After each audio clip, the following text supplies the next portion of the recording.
Okay, in today's episode, we're going to talk about why does my friend qualify for a bigger house than I do when I make more money? So let's talk this through. Here we go.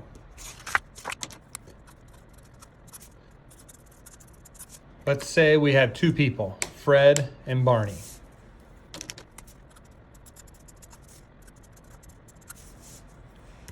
Fred makes $100,000 a year. Barney only makes $75,000 a year. Let me show you how Barney is going to qualify for a bigger house than Fred. Okay. First, we have to take the monthly income. Simply divide that by 12.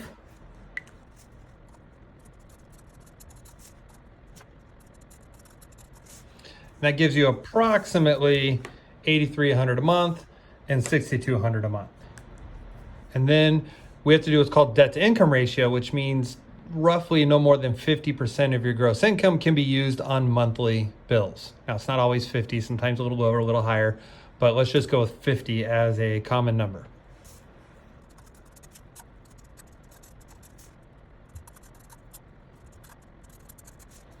Okay, so you can see Fred has about $4,100 a month.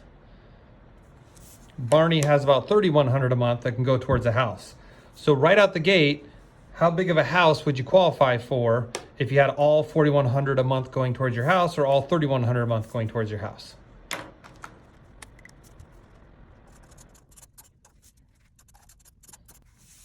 Now, there's lots of variables, including loan type and down payment and credit score and rate and all that jazz. But let's try to keep it somewhat simple for illustrative purposes.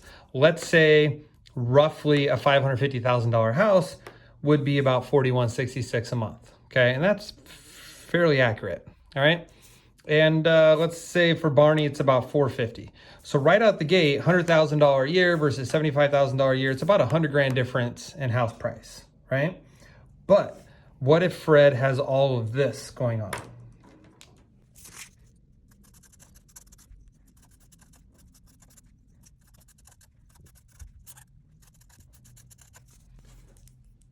Okay, let's say Fred has a $700 a month car payment. Let's say a couple credit cards with monthly minimum payments adding up to about $300 a month, and student loans, even if they're in deferment, right? Let's say he's got about 50 grand in student loans in deferment. We still have to calculate a monthly minimum payment. Typically, it's about 1% of the balance. There's a few exceptions around that, but let's again keep it easy. So now instead of $4,166 a month towards the house, we got to take into account all this debt he has. And again, not the amount of debt, but the payments, right? And now he's only left with $2,666 a month to go towards a house. So then the question is, how much of a house can he get for $2,666 a month?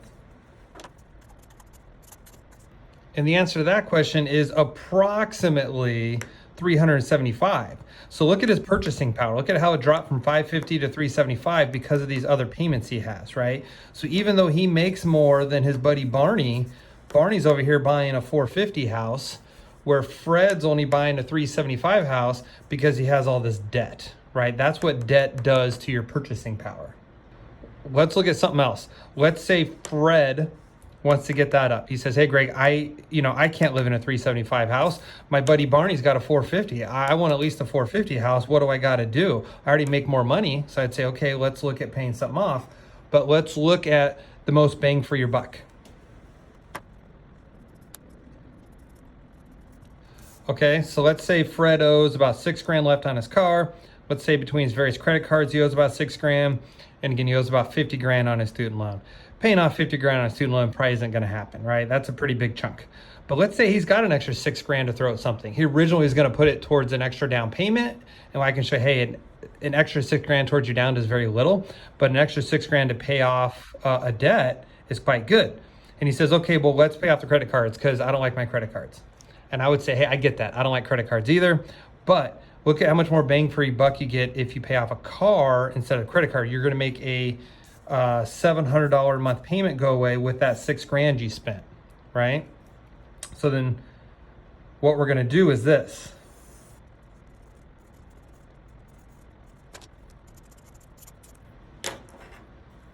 We would say, hey, Fred, pay off that car. Now that payment goes away. So now you have more money go towards your house payment.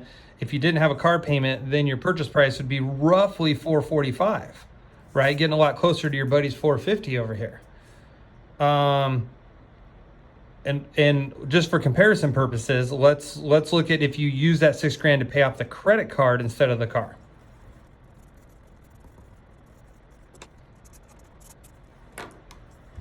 So in this case, if you spent that $6,000 on the credit card, you're only removing a $300 a month payment.